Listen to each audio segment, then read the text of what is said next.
In this Israeli-style white bean hummus recipe, we're using white beans instead of chickpeas and blending and infusing the hummus with subtle lemon and garlic flavors. I'm also going to share a secret to making the hummus extra fluffy.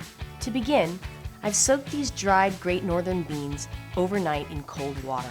Add the drained beans to about 2 quarts of water along with 1/2 of an onion and whole garlic cloves to a pot.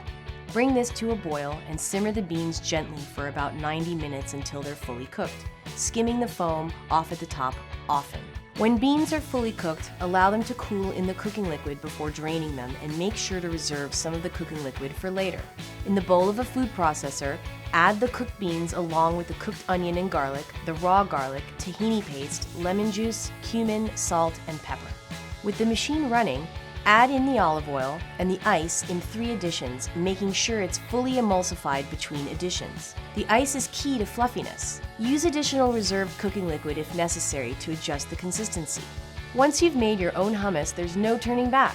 There are lots of tasty flavor variations you might want to try. For example, blending the beans with avocado and pesto, blending the beans with sun-dried tomatoes, or even topping the hummus with crispy fried white beans. From sandwich spreads, a side sauce, or a classic dip, hummus is versatile, healthy, and delicious.